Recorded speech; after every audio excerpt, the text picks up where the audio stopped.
This part is called the bar. This little tool is known as capo. Have you ever wondered why it is called the third hand on the guitar? Today, I'm going to show you why it is called the third hand on the guitar. Before then, the capo, as you already know, could be used from coming from the left hand this way, if you are more comfortable with using the left hand, or some people prefer to use the right hand to place the capo. In whichever way you place it is still okay. If you place it from the left going to the right, is still okay. And if you place it from the right going to the left, is still okay. And both will still sound. So that is about the hand placement. So by the end of this lesson, you will see the capo as an artificial hand, and you will understand how it relates to the bar chords. I'm sure you are beginning to see it in a way that will change your playing forever. Plus, I will tell you why it is called a capo. I will tell you why this is called a capo and give you a challenge for the next lesson. So you are always welcome. So to offer us a better view of the capo that normally we see from afar, we're going to draw it. And we are drawing it by tracing so that it is vivid. Okay. Now, this capo has got parts. This is what we have here. So, this is it. And this is our string. Okay. And then here we have our thick part. Then here it goes this way. Okay. So this is our capo. In this our capo, this capo has parts. This part is called the bar. The bar. And this is the spring. So this is the bar.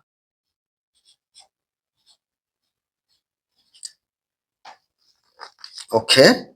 This is our spring. This spring, the spring enables it to, to clip, for us to be able to place it. It is the clip, it is the spring that helps it to stay. You see? So we see how the spring works. See? So as the spring is moving, it is creating a grip. All right. And then, so we can also have a freehand drawing of it.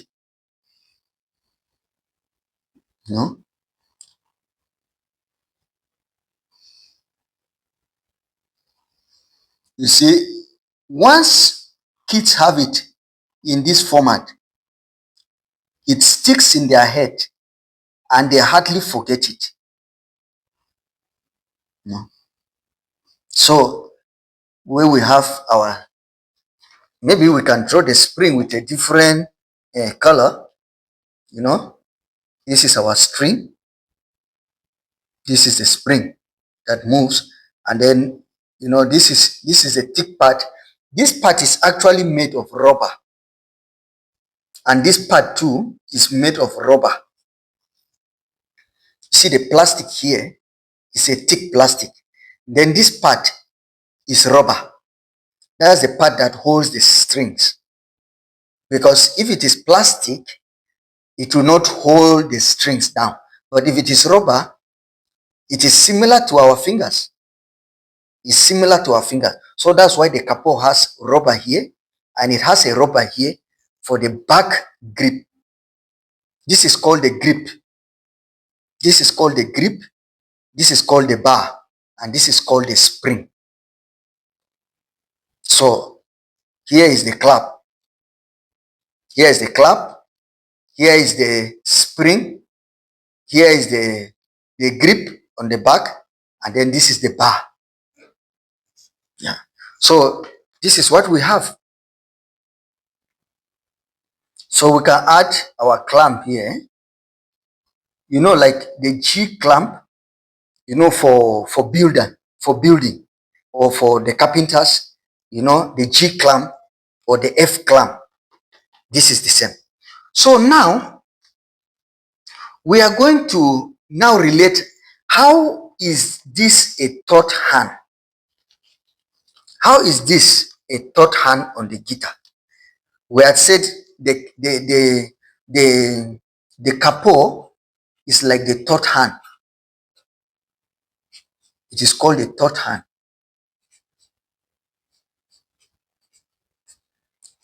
Now, the third hand here simplifies that we, as human beings, we already have two hands. So the first hand is the hand. The first hand is the hand that holds the keys. The second hand is the hand that either strums or picks. And then the third hand now is the capo. The third hand is the capo. So the guitar has three hands. The hand that holds the key, the hand that strikes, strums or picks, and then the capo. These are the three hands of the guitar. So our next step now is to relate how the capo is to the human hand. Okay? And to do that effectively, we're also going to draw the hand so that we relate the parts for better demonstration. Yeah, I want to use this opportunity to thank you for being with us and remind us that this lesson is not an entertainment, it is a tutorial that takes every student step by step, not to only play the guitar, but to be able to appreciate the deeper meaning and understanding of the parts of the guitar, especially the capo in this our situation. So I urge students to do it physically, demonstrate it in your book so that you have a deeper understanding of guitar, and that spirit will make you to go deeper than a normal player. So subscribe and let's continue. We'll do it smaller because we don't have enough space, but it will still give us what we need. Okay, so this is the finger. So now in this finger, now this finger we are seeing here, we had said this is the thumb, this is finger 1, 2, 3, 4. Now looking at this, which part of the finger is related to the capo? Which part of the finger is related to the capo? We are going to place the hand on the finger on the guitar, and then you observe it closely and see which part of the hand, which hand does the same work as any part of the capo. So this is the capo, this is the human hand. And we said they can do the same work. So let's place our hands on the guitar and see how they are related to the capo.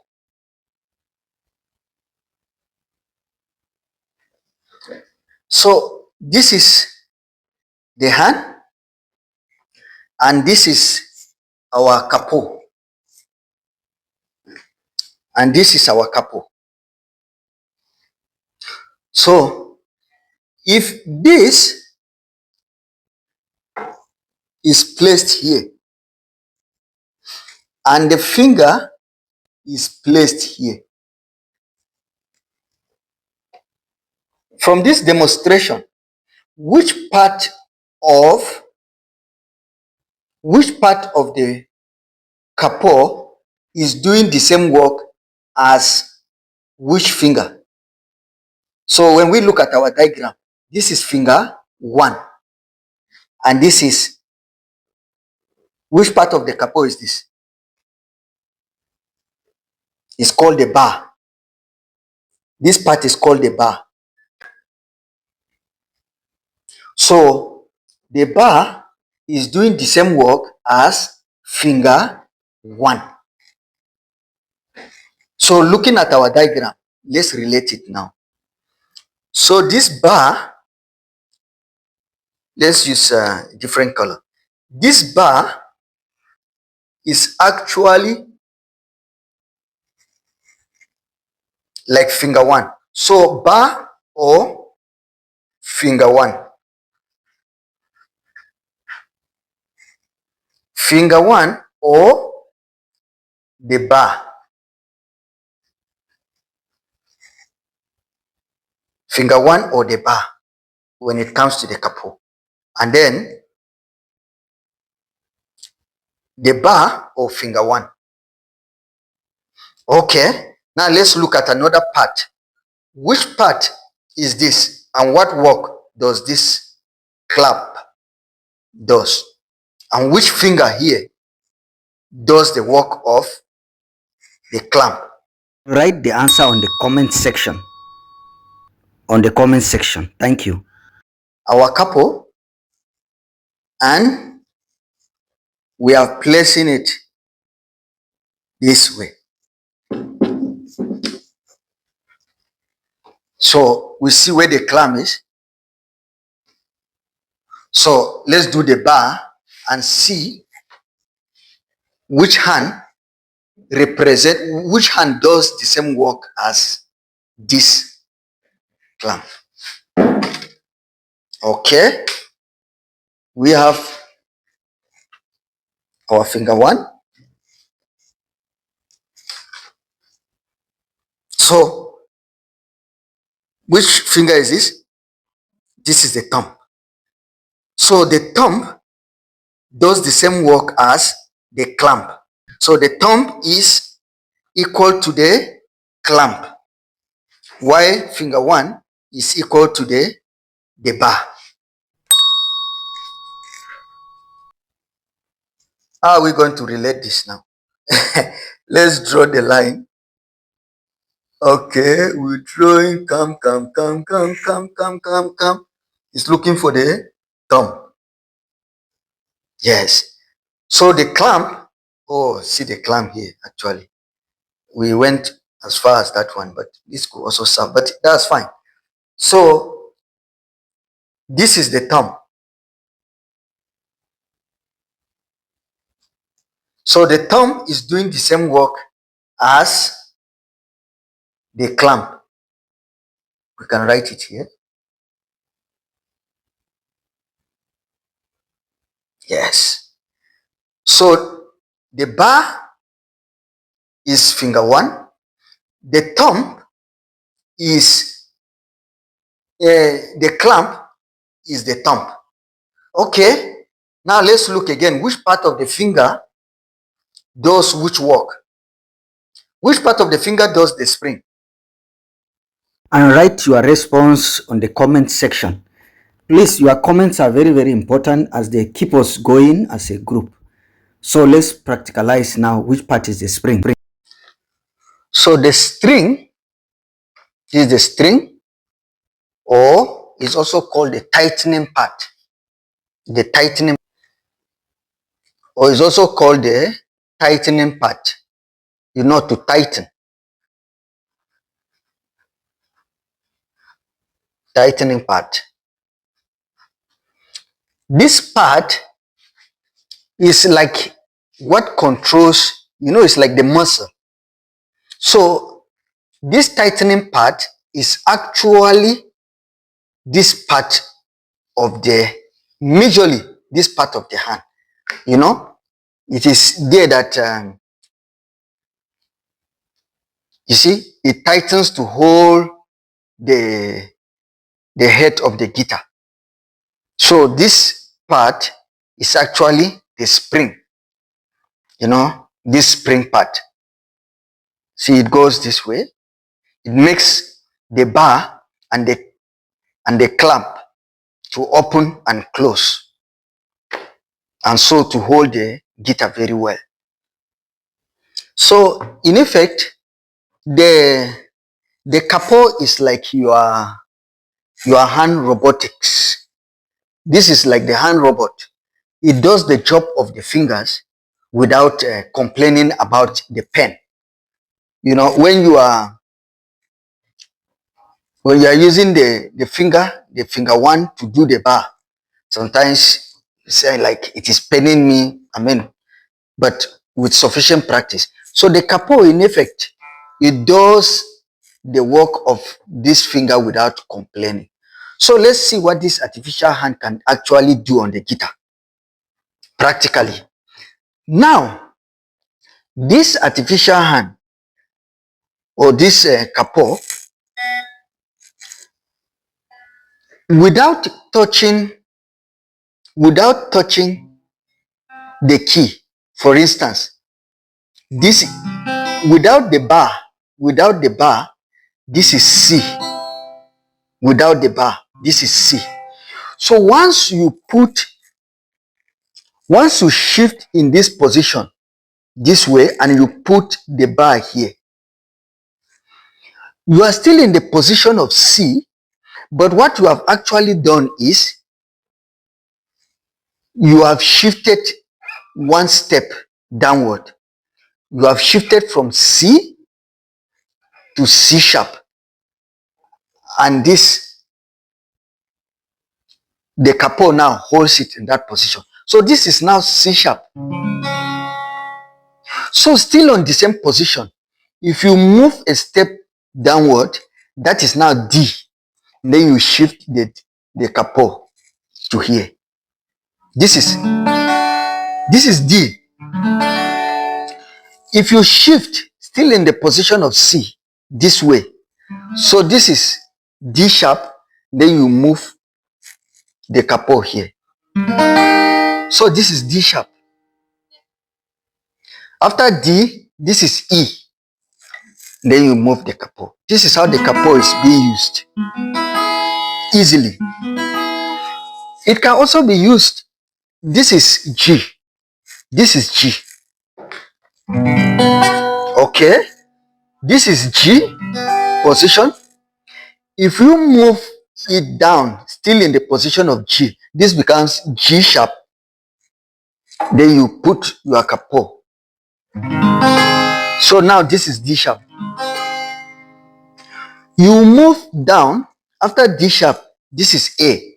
So you move your capo one step downward. This is A. Still on the same positioning. This is A sharp. You move it.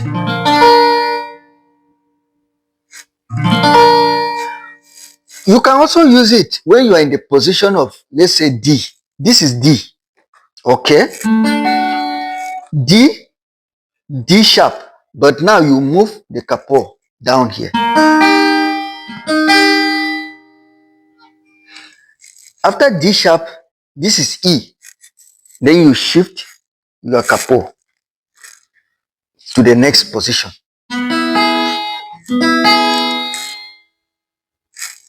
Then this is F. Then you shift your capo to the next position. This is F. So this is how the capo is being used. So all the open back and chords here. This is A. This is A. If you move A down here, this is A sharp. Then you use your capo.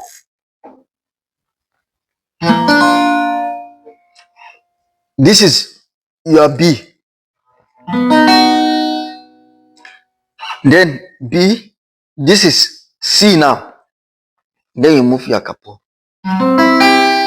So this is basically how the capo is being used. So in summary, how to explain this in relation to the bar is just that you see this white part of the guitar, this thick white part of the guitar. It is called the knot. So when you shift the capo to here, you are actually telling the guitar that this knot has been shifted here. So this knot is not movable. So another way of looking at the capo is to look at a capo as the knot that moves. The word capo is from the Italian word capotasto. Now, this capotasto means the head of the fretboard. So think of it as the head that leads the band of all the notes. Now, here is the fun part of it. In the next video, we will show you how to make your own capo, just using a pen and a rubber band. Yes, you heard me well. A pen and a rubber band. I think I have a pen here. Just this pen. We're going to show you how to create your own local capo, just using a pen and a rubber band. If you have learned something new today, please smash that like button, share with your guitar friends, and tell me in the comment section what chord will you like to try first with your capo. What chord will you like to try first with your capo? And don't forget that once these things are written, you are using the finger to draw these parts of the guitar, and it's part of retaining, personalizing the guitar. There are those who will be able to play, but once you personalize these things, they are deeper and they give you deeper meaning. The appreciation of the guitar and the internalization of the spiritual aspect of the guitar is also very key in our tutorial. Always be with us, and we trust you as you trust us. Then we have also understood the relationship between the capo and the bar chords, both in theory and in practical. And we anticipate that in the next lesson, we'll also show you how to create your own capo from just using the pen. So thank you for always staying with us, and see you in our next lesson.